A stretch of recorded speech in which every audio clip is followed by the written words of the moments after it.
All right, so let's look at what to sell when pitching your idea. Now, one of the most important traps to fall into when you're pitching an idea is to be in too much of a hurry.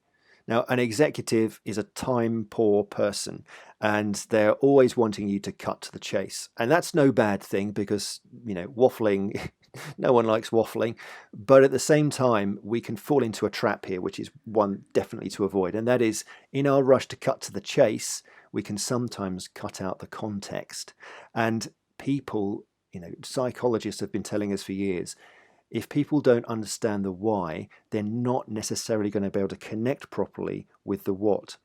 And what you'll find is if you leap into the idea before someone has fully understood where it fits in the bigger scheme of things, they're going to be distracted and possibly confused, and it's very likely that you're going to be misunderstood and your idea could end up dying needlessly.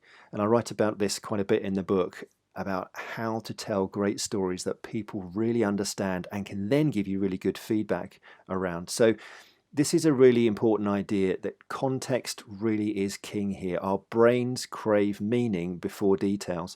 I've sat in lots of Dragon's Den and Shark Tank experiences inside organizations and been an advisor to like the judging panels.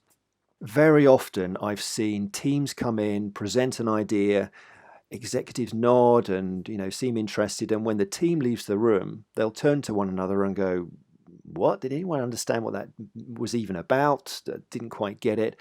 And rather than trying to understand and wrestle with the idea in the moment, they didn't. Or if they did, it didn't go well, and the questions and answers weren't very clear, and the person pitching didn't really have the answers that they wanted, and it all feels very unsatisfactory and quite awkward. So this is a really important point. So start with context, paint the picture, address the why, and then go into the how, because it allows people to engage better, faster, and to give you better feedback. So that's the first thing, is don't miss out on the context. The second thing that I'd say is answering the question around the business case. Now, you'd think this is obvious. This is one of the things that I find drives executives nuts. I never get a great business case. Where's the business story behind this? And we think we're doing it, but actually we're not. So don't miss this opportunity to answer the question, why this, why now, why us? And there are 10 questions really you want to answer depending on where you are with your idea. So first is, what's the nature and the scale of the problem? What's your solution? Why this, why now, why us? What's the proposed business model if you're at that stage yet?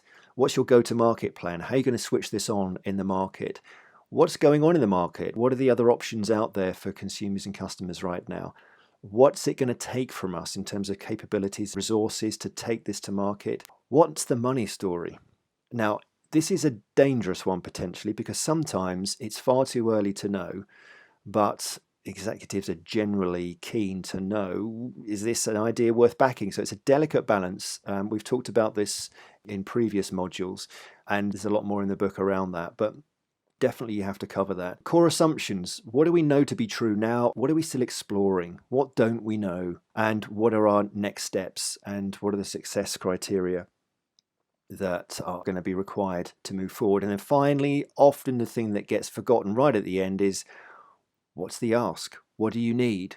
What's your recommended next step? And what are you proposing that you do? Now, your recommendation actually might be, we shouldn't go ahead with this idea. But assuming that you're there to try and help your idea make some progress, then be very clear on the thing that you're asking for. So that's the second point. Be really clear on your business case, and don't underestimate the number of ideas that do not make it to the next stage because there's not a strong enough business case there. So that's the second piece, the business case. And finally, I want to talk about this idea of pitch the idea, but own the problem. Many ideas turn out to be wrong, but often the problem behind them, the question that you were trying to answer, was absolutely right.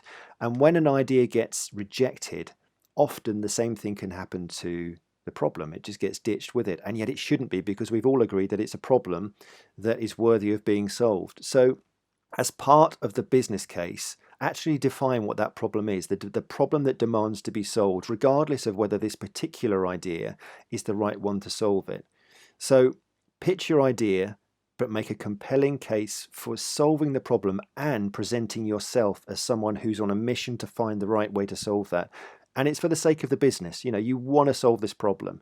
Now, this idea might not be the right one, but please, person that I'm pitching to, stakeholder, help me to find the one that is, even if this isn't. So, the more that you can position yourself as a credible business person in pursuit of solving this problem, regardless of whether this is the right idea, the better. So, pitch the idea, but own the problem, because the future is going to thank you for that.